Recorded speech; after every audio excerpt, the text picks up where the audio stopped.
This episode of The Reality Check is brought to you by HelloFresh. Forget takeout. HelloFresh delivers all the ingredients for delicious, healthy meals anyone can prepare at home in less than 30 minutes.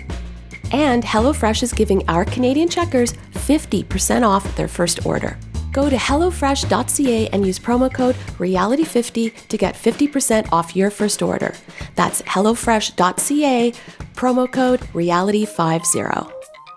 This is your reality check.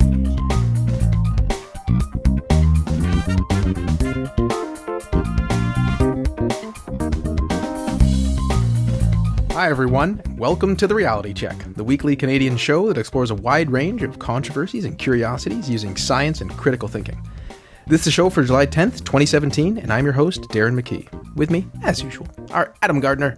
What's up, Cuboids? Cristina Roach. Hello. And producer Pat. Hi, everyone.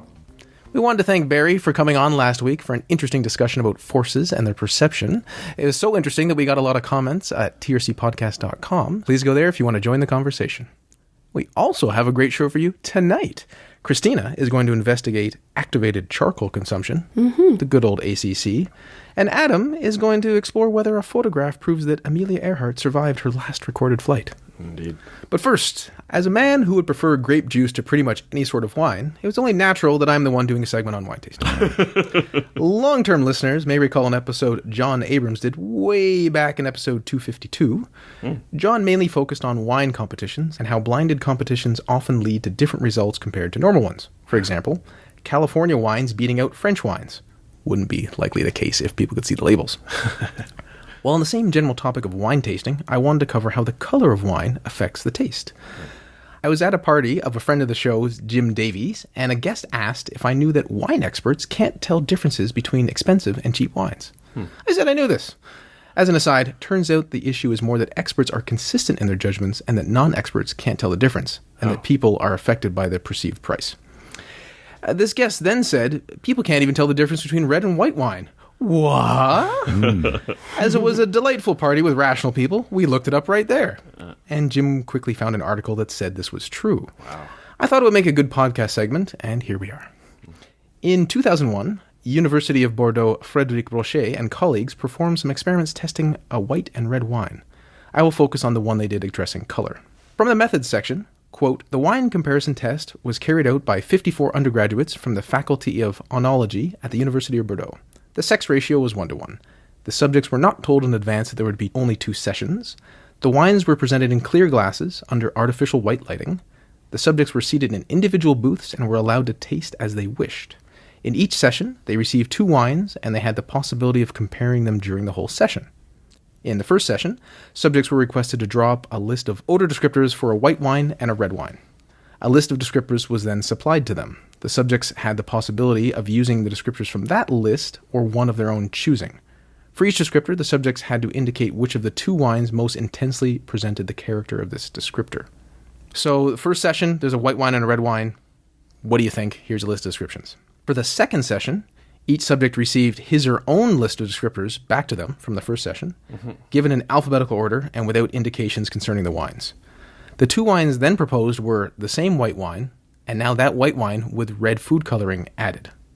I'm going to call that red wine. In this case, it is not, okay? It is red, it is wine. It is known as RW, as in the red white wine. The subjects were asked to indicate for each descriptor of their list which of the 2 wines most intensely presented the character of this descriptor. In short, to describe the white wine dyed red, people used descriptors they had used for the red wine. There was also little overlap in the terms used for the 2 white wines. They did sort of a graphical linguistic analysis where like the general terms, 20 to 80 of them that were used for red wine, sort of the white wine dyed red, and 20 to 80 of them used for just the white wine, and they don't really overlap much. So in one sense, wine students couldn't discriminate white versus red based on taste. That isn't to say that they can't, but that other factors are at play. And this is from the discussion. The white wine was perceived as having the odor of a red wine when colored red. The wine's color appeared to provide significant sensory information, which misleads the subject's ability to judge flavor. Moreover, the mistake is stronger in presence than in absence of access to the wine color. As such, it is possible that in a blind test, people would do better than a test designed to mislead. Sure. it does make us reflect upon how many aspects of an experience, conscious or unconscious, go into our perception of that experience. And I think this links a little bit with the segment from last week with Barry, who was trying to have us focus on, I guess we'll say, internal or proprioceptive touch feelings of a force without looking at visual cues or a frame of reference, when in this case, of course, a visual cue is highly, highly influential in terms of how we think about an experience. Absolutely. I think it is time for a more involved replication of these results. This was like 15, 16 years ago. It wasn't necessarily a large sample size. It'd be useful to have, okay, here's your white wine, here's your red wine.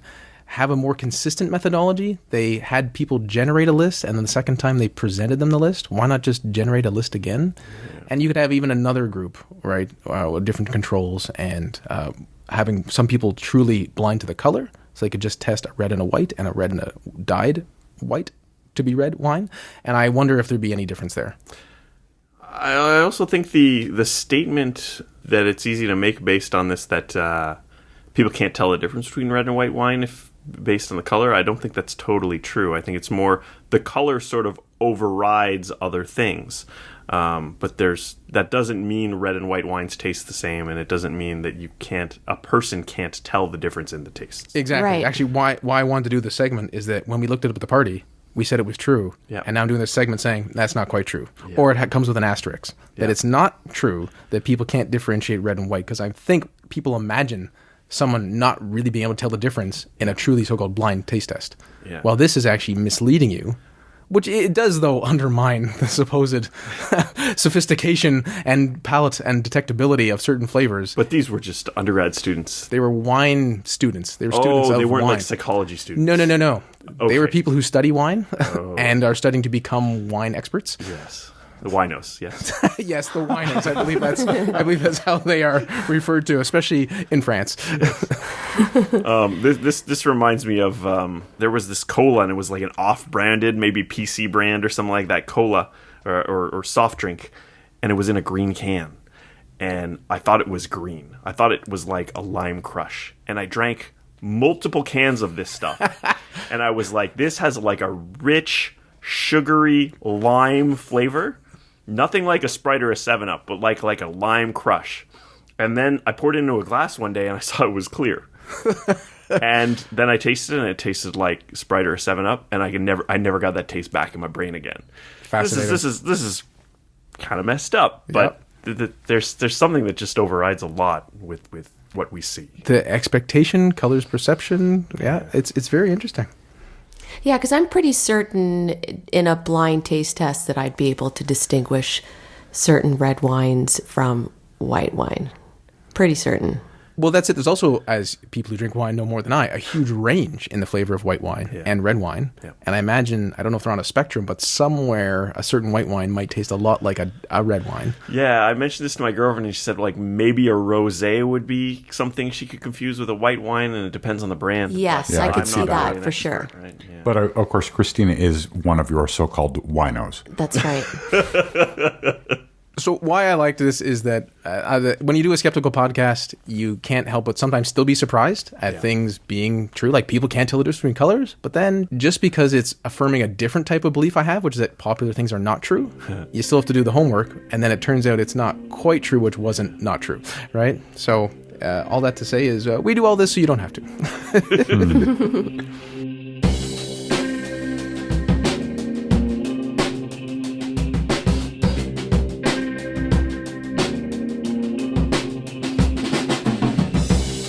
Well, I know after a long day of drinking whatever color wine makes me happy, I want to drink some charcoal. Isn't that right, Cristina? Doesn't it activate some sort of thing for me to be better and healthy? Sounds delicious, doesn't it? Mm-hmm. Now, I'm sure many of you checkers will agree that there's nothing like a big glass of ice-cold lemonade to quench your thirst on a hot summer day. But what about a big glass of ice-cold charcoal lemonade? Well, a couple of weeks ago, I came across the following headline in Flair magazine, a popular Canadian fashion lifestyle mag. Could charcoal lemonade mess with your birth control and other meds? Whoa. So this, of course, begged the question, what the hell is charcoal lemonade? I had never heard of it before. Now, if you haven't heard about it yet, activated charcoal is the new food trend for the sheeples. Just a quick search and you'll find many pics popping up on social media of charcoal lemonade, soft serve ice cream, pizza dough even, bagels, cocktails, and charcoal lattes, cutely nicknamed goth lattes because of their intense dark color. So they're black. I feel like Correct. that should have been something like goth latte. Come on. Goth latte. I Like, you don't call it a, bat airplane. I saw a picture of an ice cream cone that was all black yesterday, and I thought it was like some weird squid ink thing, but it must have been this. That was a charcoal soft serve ice cream. Okay. Wow. Here in Toronto, an ice cream shop called Halo Crunch opened last month and became the first ice cream shop in the Six to sell cones of activated charcoal soft serve to customers willing to line up around the block for up to 1.5 hours. Wow. Now, I have to admit, a pitch black soft serve or latte looks pretty frickin' cool on Instagram. But why is activated charcoal in food trending all of a sudden? And more importantly, should we actually be digesting it? So you could probably thank alternative health practitioners who have taken a bit of real science and run with it in order to fit their detox narrative here. Oh, no. Before becoming a cool food trend, activated charcoal was already a popular ingredient with detox enthusiasts who add powdered charcoal to juice cleanses. Various claims of ingesting activated charcoal include losing weight, of course, and minimizing gastrointestinal distress or mitigating the effects of food poisoning. Kim Kardashian raves about drinking charcoal lemonade, and Gwyneth Paltrow is also a fan and has an entry on Goop lauding activated charcoal's benefits. Of course she does. Of course she does. Here's an excerpt from that article. Charcoal has been used since the ancient Egyptians for its powerful preservative and detoxifying properties. Antibacterial, antifungal, anti-odor, and Native Americans used it to treat gas. Drinking it in juice cleanses or taking it in capsule form can have health benefits including glowier skin. Not lost on me that that's not a real word, but that is the word that was used in the article. Decreasing gas and or bloat, and even lessening hangover symptoms. Oh, Gwyneth. I started to think she actually does serve a great service. And let me explain. Sometimes if you hang out with friends and you're like, what movies do you like? And if someone doesn't like movies at all, you're like, oh, this isn't helpful. We don't have the same taste. But if every movie they recommend you hate, they have a service. So if Gwyneth Paltrow says it, it's probably not true. Right. Some people use me as that barometer for movies. It's funny that you say that, Darren, because I thought the same thing today. That was a barometer of something being BS, was if she was pimping it on Goop. I'm really surprised that Adam didn't have a Battleship reference for that. Great movie. I watched a couple weeks ago. In a well-balanced article on the trend in Eater magazine by Amy McCarthy, an LA-based holistic nutritionist named Alyssa Goodman, known for creating cleanse plans for celebs like Kate Hudson, is quoted as saying, "Activated charcoal is amazing. I have used it for myself, my children use it, and we always travel with it. It's powerful, potent stuff that is able to trap toxins and chemicals in the body and help flush them out so that they're not absorbed. I think our bodies are really toxic." What? Now, of course, none of these claims are substantiated. In reference to a Goop article with a recipe for activated charcoal chai, one of my fave debunking docs, Jen Gunter, said in an entry in her blog, Wielding the Lasso of Truth, "Activated charcoal is one of the latest wellness trends, and by wellness, I mean things that charlatans want you to buy that have no hope of helping you." So let's talk about some real science first. What is activated charcoal? To be clear, it's not the stuff in your barbecue, and you will not find it naturally occurring in foods. Activated charcoal is also known as activated carbon and is the byproduct you get after burning coconut shells and other plant-based materials, which is why it can also be referred to as coconut ash. Whereas charcoal is really just burnt organic matter, it becomes activated during a special process where it's exposed to certain gases at high temperatures, and this activation helps the charcoal bind with whatever it comes in contact with. So scientifically speaking, activated charcoal has a negative charge, so it can bind to positively charged ions. Which is why charcoal is used as a filter so often, right? Right. Yeah. So activated charcoal is indeed a potent detoxifier, and in fact, it's used in hospital emergency rooms and by medical personnel to counteract drug overdoses and poisoning. Active charcoal binds to poison and certain medications and prevents its absorption by the gastrointestinal tract. So if administered within a certain time frame, it helps filter them out before they can be absorbed by your system. Now, quick aside, I mentioned within a certain time frame because studies have shown the effect of activated charcoal rapidly declines and is unlikely to be beneficial beyond a couple of hours after an overdose. So by now you guys are figuring out why alt health practitioners are promoting ingesting it to flush toxins out of your body. But it's quite the stretch to suggest that there's any benefit of ingesting activated charcoal if you aren't suffering from an overdose or poisoning. As we've mentioned many times on TRC, our kidneys and liver do an amazing job of removing waste or toxins from our bodies, and the notion of using activated charcoal to flush supposed lingering toxins is really just a bunch of BS. It's unfortunate that people keep believing these things, given that they don't have to spend any money, just eat normally and healthily and Right. exercise and these sorts of things. As well, there's that persistent belief that if I have a deficit of something, it's bad, of course. So if I take extra, I'll have superpowers. Right. Although I have to say, Darren, that I have noticed more and more because I read, fashion magazines, lifestyle magazines, fitness magazines. I am seeing more and more people saying that it's BS, which is a good thing. But it's still, you're right, it's still being perpetuated. Funny aside coincidence here. Last week, we went to the Chateau Montebello for a few days, and we went to a nice restaurant, and I got an appetizer, and it had a black ball that was full of snails, full of escargots, and I didn't know what it was. I thought maybe it was like really black, and it had like a black sauce under it, and I thought it was like squid ink or something weird like that. It made my mouth black after I ate it. And after looking up some photos, I definitely ate activated charcoal last week, and I had no idea. Wow, that's Is interesting. that why you felt better this whole week? Oh, yeah. Do you feel that's amazing. toxic? Yeah, big time, big time. As someone who sits with them, I don't feel that.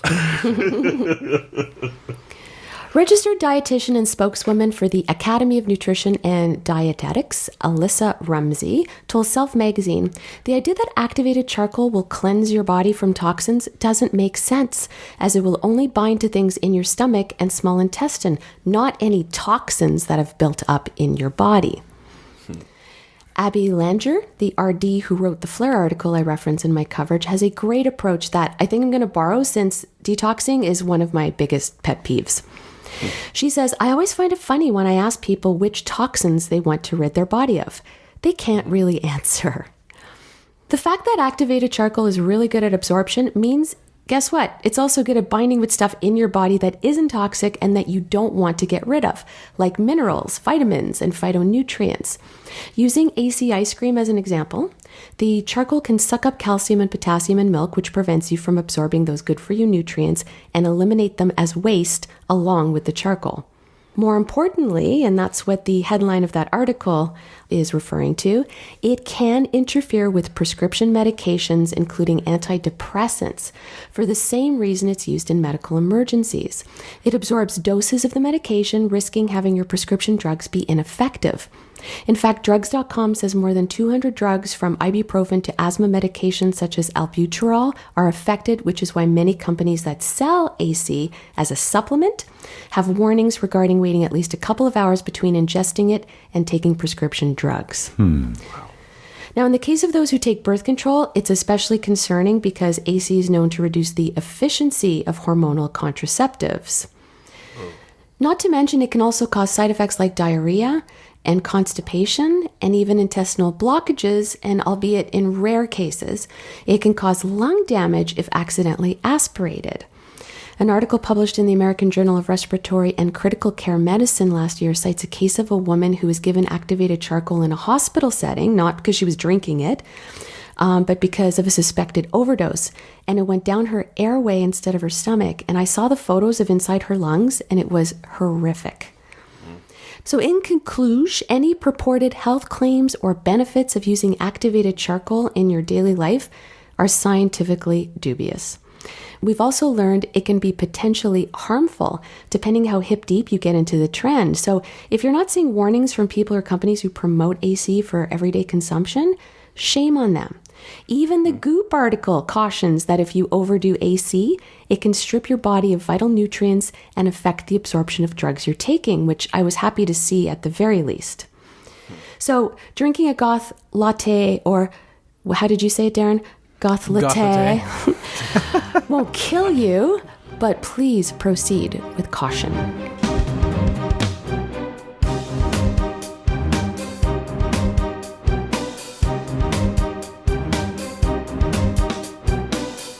Well, after that, I feel like I need some good news that Amelia Earhart's still alive. Adam, I hope you're not going to disappoint me. Amelia Earhart disappeared somewhere in the Pacific Ocean in 1937. Since then, there's been constant speculation about what happened to her. As is the case, every few years, some fairly sketchy evidence has come up to support one potential theory. That evidence is a photo which is supposedly Amelia Earhart from behind. I originally saw this new evidence shared by Michael Shermer, who gave this blurry photo a whopping 8 out of 10 plausibility. Wow. This confidence level seemed high to me. Let's look at the evidence as a whole to see what confidence level I'd give. First, a bit of background on what we know. Amelia Earhart was a pioneer in the world of aviation. She's the first woman to receive the Distinguished Flying Cross, and she was the first woman and the second person to cross the Atlantic Ocean alone in a plane. A lot of people did it on boats. She did a great deal to promote aviation. In June 1937, Amelia Earhart and her co-pilot Fred Noonan attempted to fly around the world in a flight which would be the source of much speculation. So this was in multiple little hops around the world, not one continuous flight. She started in Miami on June 1st and stopped along in South America, Africa, and Asia until her final confirmed stop in Lae, New Guinea, on June 29th. She left Lae on July 2nd, planning to land on Howland Island, a small island a few miles long, which is about halfway between New Guinea and Hawaii. The last report of her position and sighting were over Nuku-Manu Islands, which are only 800 miles, that's about 1,300 kilometers, into her flight. So that's less than 1/3 of the way to their destination. The Coast Guard ship USCGC Itasca was stationed near Howland Island and tasked with guiding the plane to the island when she was in the vicinity, but was apparently assigned on short notice to do this communication. After 6 hours of attempted communication, contact was lost.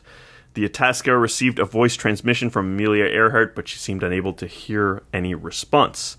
So here's a few transmissions at 7:42 a.m.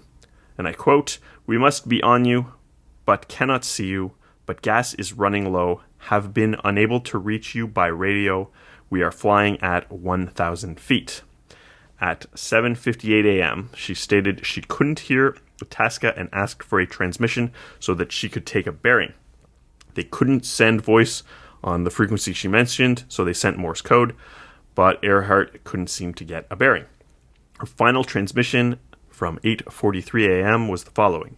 We are on the line 157337. We will repeat this message. We will repeat this on 66210 kilocycles. Wait. Then shortly after, said on the same frequency, we are running on line north and south. This seemed to indicate that they thought they reached the correct position, which was incorrect by about 10 kilometers. There were no other confirmed transmissions. Now, some weak transmissions were detected, but they were all garbled. And during the search effort, a number of transmissions from a number of locations were detected, but since many other sources were attempting to make contact with her on those frequencies, the search effort itself could account for most or all of those transmissions. Now, there were a number of risk factors which contributed to them being lost. They weren't using frequencies which were well suited to finding a direction, and they had poor reception.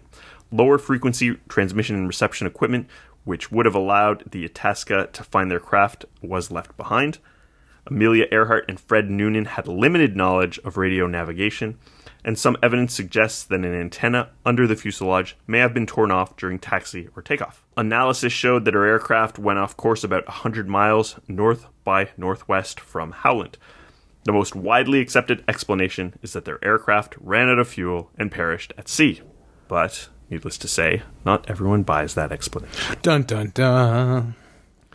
There are many theories, but the one supported by the recent photograph suggests that instead of crashing into the Pacific Ocean, that she landed on Marshall Islands. This was the subject of a History Channel special which aired last night. I wanted to watch this to prepare for today's show, but unfortunately here in Canada we get slightly different schedules, and during the expected time slot, History was playing Saving Private Ryan. They will be airing Amelia Earhart, The Lost Evidence in Canada, next Sunday, July 16th. As my analysis will go, I think a lot of what we've already heard will suffice, as the main idea was released by the History Channel July 5th, as various news outlets reported on it. There's also a clip on the History Channel website, and this fits with what we know about the story. It reports that when Amelia Earhart was low on fuel, she could have headed west, knowing that she would hit a chain of islands, but since she was off course, this would, according to the documentary, have led her to the Marshall Islands, or more specifically, Mili Atoll, which is the first island she would have seen. There's a lot of guesswork and assumptions going on here that seems to be presented as straightforward and the only possible correct interpretation. This is likely what a lot of this documentary is doing, and so a lot of what this kind of documentary does. The main new piece of evidence is a photograph purporting to show Amelia Earhart, Fred Noonan, and their plane.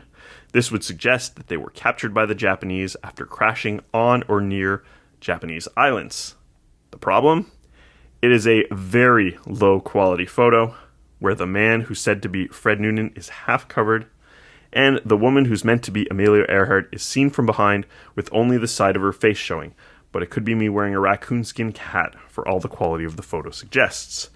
It's hard for me to explain just how much this photo is nothing to go on over a podcast, so we'll have it up on the show notes at trcpodcast.com. The photo is marked Marshall Islands, Jaluit Atoll, Jaluit Island, Jaluit Harbor. It shows a barge towing a plane as some people sit on a nearby dock. There is no real evidence of a connection between those people and the plane.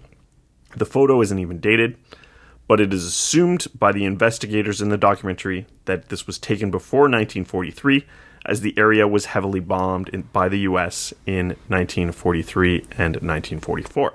So, Adam, there's no context to this photo at this point. No, like as you're saying. no one even knows when the photo was taken. Like there's not much to go on. There's that caption, but yeah, it's not like it says Amelia Earhart and her buddies hanging out on a dock having a few beers. It's nothing like that, right? Digital forensic analyst Doug Carner examined the photo, and he determined that it was authentic and untampered. Kent Gibson, another forensic analyst who is said to specialize in facial recognition, stated that it was very likely that the people in the photo were Earhart and Noonan. Based on my brief Google investigation, it seems that Kent actually specializes in audio, as he has a website advertising his services in California for audio and video preparation for litigation. Still, he seemed to be looking at a completely different photograph than I was, comparing the hairline of the man in the photo to that of Fred Noonan and the torso measurements in hair to Amelia Earhart. The ship is identified by both experts as the Koshumaru, which is believed by the researchers in the documentary to be the ship that took the two away from their crash. I can't comment on the validity of the ship's identification, but there is enough detail of the ship in the photograph that to me such an identification seems feasible. More feasible than trying to identify the blurry people. This isn't much to go on, but it's joined by another piece of evidence, two pieces of metal which were found in the Mili Atoll. This made headlines in 2015.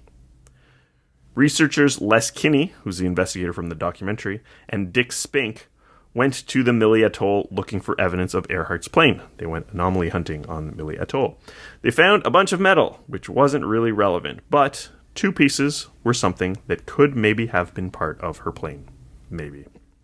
One was a dented round piece of metal that is thought to be the dust shield, while a long, thin piece of aluminum is thought to be a component of a wheel well. This isn't terribly strong evidence either, but it's one of these where there's this, and there's this, and there's this, and they kind of throw it at you. There are likely a lot more small bits of evidence and strings of assumption that come together to make this documentary seem compelling. And it isn't surprising that these kinds of things find an audience. We love a mystery. We see things that could be any of a lot of things, and putting enough of them together, it seems like that evidence is really adding up. Maybe if these couple aren't real, well, but there were so many things said, you know?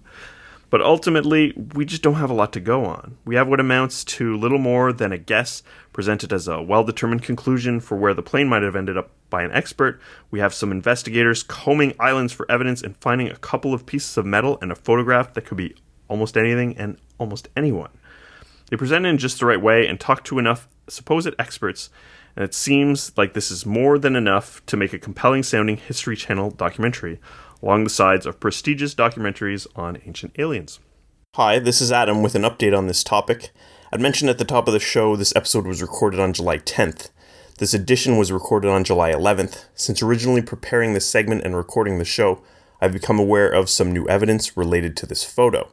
Japanese blogger and Twitter user Darren did a bit of research and found this photo published in a photo book from 1935. This doesn't mean the photo is from 1935, but that's the latest it could have been taken, given how the flow of time works in one direction.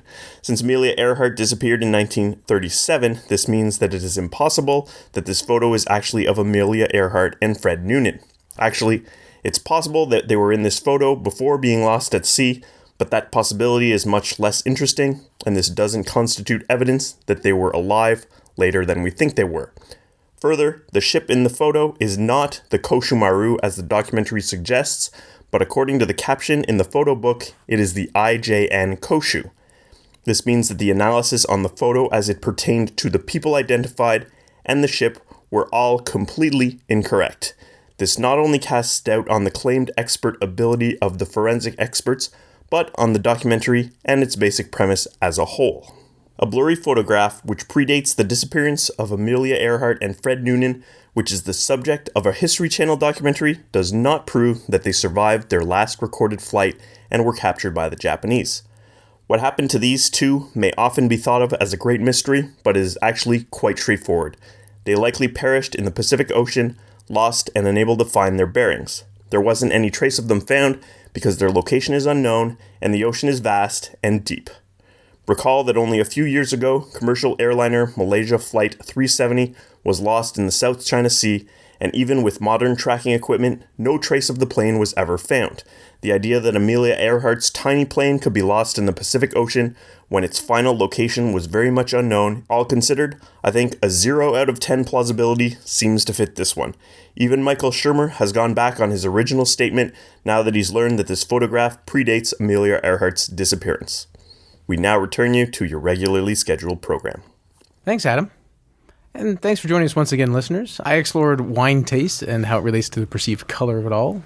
I think there needs to be more research, but it really shows that what you see can really influence what you experience. Yeah. Cristina looked into activated charcoal consumption, and although it may have some usage in medical settings or if you are poisoned, please do not ingest this regularly. And finally, Adam looked at whether Amelia Earhart is still alive, and I think we learned, finally, that history documentaries can't be trusted.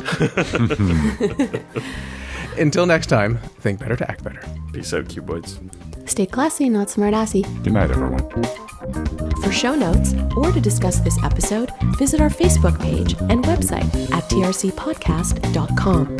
For general inquiries or to send a topic or parody suggestion, email info@trcpodcast.com. Help support the show by leaving a review on iTunes and liking us on Facebook. Follow us on Twitter at TRC_podcast.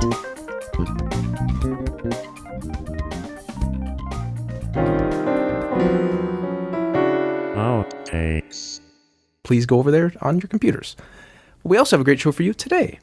Please go over there on your computers. Yeah, I know. TRCpodcast.com I know. website is now available on mobile phones.